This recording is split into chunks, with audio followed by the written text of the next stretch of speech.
जी नमस्कार। आज हम जो थर्ड लेसन चला हुआ है उसका थर्ड पार्ट करेंगे। थर्ड लेसन है सिविक्स का, उसका थर्ड पार्ट। थर्ड लेसन है सिविक्स का, नाइन्थ क्लास है, नाइन्थ क्लास है और उसका थर्ड पार्ट करेंगे क्योंकि काफी बड़े बड़े लेसन हैं।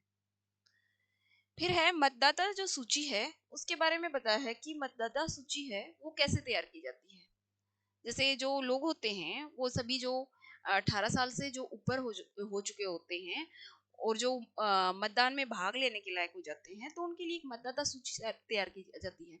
से एक बार जब निर्वाचन क्षेत्र का फैसला हो जाता है तब यह तय किया जाता है कि कौन कौन वोट दे सकता है, कि कौन कौन है जो वोट दे सकता है और कौन नहीं दे सकता है।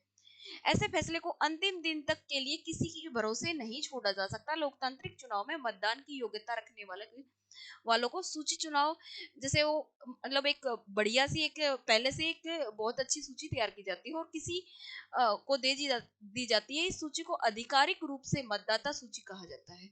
जो एक मतलब एक तैयार की जाती है, एक लिस्ट तैयार की जाती है कि कौन कौन वोट दे सकता है कौन नहीं दे सकता है, तो उसको क्या कहा जाता है, मतदाता सूची कहा जाता है। इसको आम बोलचाल की भाषा में वोटर लिस्ट कह देते हैं। जैसे फिर जैसे बताया है कि फिर वो जैसे जो यहाँ बता देती हूँ कि जैसे कौन हमारे देश में एक मतदाता हो सकता है जो जिसकी उम्र 18 वर्ष या उससे ऊपर हो जाती है, वो एक मतदाता मतदाता बन जाता है, मतलब वो वोट देने के लायक हो जाता है। उसको क्या कहा जाता है, एक मतदाता कहा जाता है।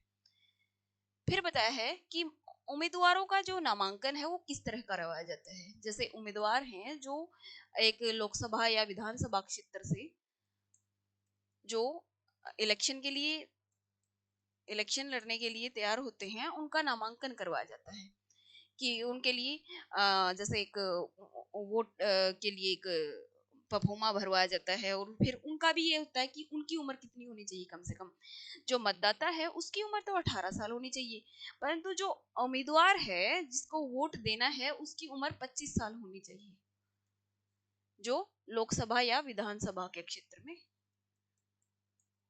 खड़ा होता है, चुनाव के लिए अपना नामांकन भरता है, तो उसकी उम्र 25 वर्ष होनी चाहिए। फिर ये एक जैसे उनका परफॉर्मा दिखाया गया है कि कैसे निर्वाचन नामावली तैयार की जाती है। फिर बताया है कि जो अपराधी वगैरह है होते हैं वो चुनाव नहीं लड़ सकते, लेकिन यह पाबंदी भी नहीं है। ये पाबंदी भी बहुत ही कम मामलों में लागू होती है। जैसे कई बार जो राजनीतिक दल हैं उनके उम्मीदवार जो मनोनीत कर लिए जाते हैं तो पार्टी का चुनाव चिन्ह और समर्थन मिलता है, तो पार्टी को मनोनयन को बोलचाल की भाषा में टिकट कहते हैं। जैसे जिसको पार्टी का टिकट मिल जाता है। चुनाव लड़ने के लिए इच्छुक एक उम्मीदवार को एक नामांकन पत्र भरना पड़ता है और कुछ रकम जमा करवानी पड़ती है। तो इस प्रकार जैसे हाल ही में सर्वोच्च न्यायालय के निर्देश पर उम्मीदवार को यह घोषणा पत्र भरवाने के लिए प्रणाली भी शुरू की गई है। अब हर उम्मीदवार को अपने बारे में कुछ ब्यौरा देना पड़ता है, जो वैधानिक घोषणा करनी पड़ती है कि प्रत्येक उम्मीदवार को इस मामले में सारे विवरण देने पड़ते हैं कि उम्मीदवार के खिलाफ चल रहे कोई आपराधिक मामला तो नहीं है, ये बताना पड़ता है। उम्मीदवार उसके परिवार के सदस्यों की संपत्ति कितनी है, उनकी देनदारियां कितनी हैं, उनका भी ब्यौरा देना होता है। उम्मीदवार को शैक्षणिक योग्यता का भी ब्यौरा देना होता है। इन सूचनाओं को सार्वजनिक किया जाता है, जिससे मतदाताओं के उम्मीदवारों द्वारा खुद के बारे में सूचना के आधार पर जो जैसे वो अपना परफॉर्मा जो भरते हैं उसको सार्वजनिक कर दिया जाता है। जो उम्मीदवारों की है ना, जो शैक्षणिक योग्यता है इंडिया में वो जरूरी नहीं है। जैसे यहाँ पर ये नहीं है कि कोई उम्मीदवार अगर खड़ा होता है, इसको टिकट मिलता है तो वो इतना पढ़ा लिखा होना चाहिए, ऐसा कुछ क्राइटेरिया नहीं है।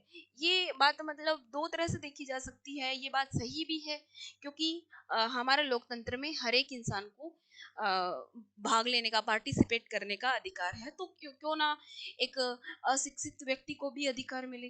तो ये उस बात में भी है।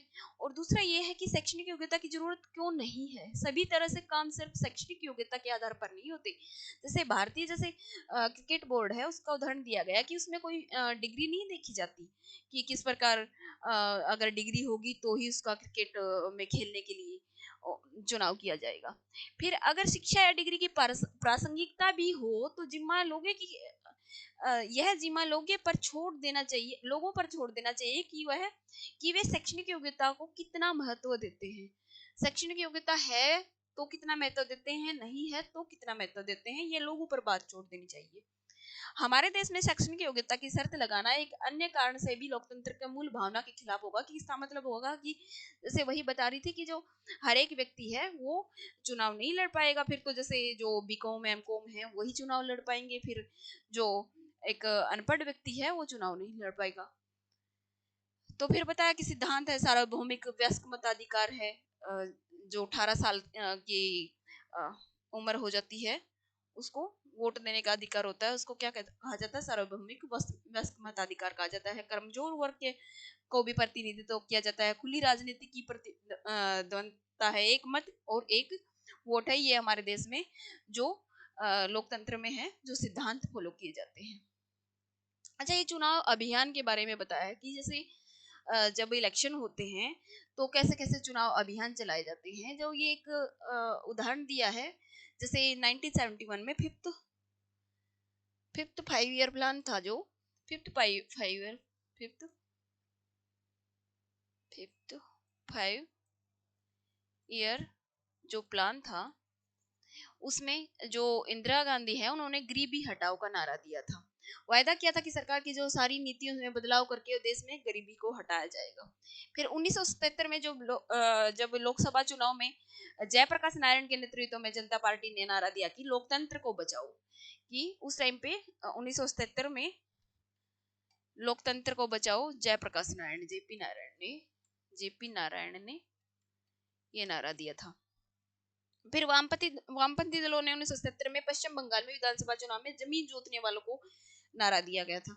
मतलब उस टाइम पे जब इलेक्शन हो रहे होते हैं तो हर एक पार्टी का अपना अपना एक मत होता है कि किस प्रकार हम कौन से उस पे कौन सा एक मतलब ये होगा कि हम उस बेस पे हम चुनाव लड़ेंगे। तो वो हर एक का एक अपना बेस होता है। जैसे 1983 में आंध्र प्रदेश के विधानसभा चुनाव में तेलुगु देशम जो पार्टी है के नेता ने टीएन रामाराव ने तेलुगु स्वाभिमान का नारा दिया था। तो ऐसे ही जैसे कोई भी एक बेस बनाकर हर एक पार्टी चलती है तो उसके बेस पर ही चुनाव लड़वाए जाते हैं। फिर ये बताया कि उम्मीदवार या पार्टी को सब काम नहीं कर सकती, ये सब काम नहीं कर सकती। मतलब कौन से काम नहीं कर सकती, जैसे धमकियां नहीं दे सकती, धन का प्रलोभन नहीं दे सकती, जातीय धर्म के नाम पर वोट नहीं मांग सकते, चुनावी अभियान में सरकारी संसाधनों का इस्तेमाल नहीं कर सकते। लोकसभा चुनाव में एक निर्वाचन क्षेत्र में 25 लाख या विधानसभा चुनाव में 10 लाख जो खर्चे का एक लिमिट तय कर दी गई है कि इससे ज्यादा पैसे खर्च नहीं कर सकते।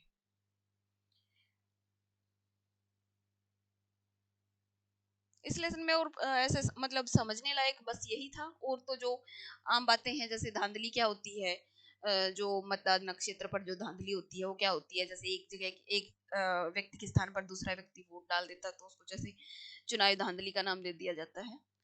तो यही इस लेसन में यही बताया है और इस लेसन में और कुछ नहीं है समझाने को।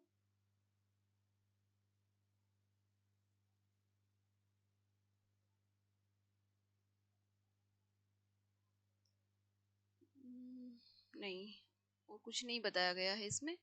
हाँ, ये 2-3 वर्ड हैं। चुनावी धांधली बताया, जैसे निर्वाचन क्षेत्र क्या होता है, और आचार संहिता ये तो मैं बता चुकी हूँ, अभी बता चुकी हूँ। आचार संहिता बता देती हूँ।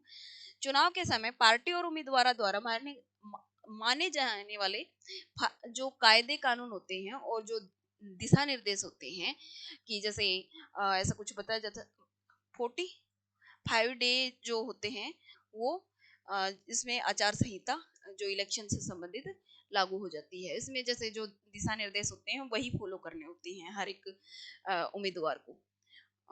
यहाँ पर ये लेसन हमारा जो 3rd लेसन है खत्म होता है। जय हिंद, थैंक्स फॉर वॉचिंग।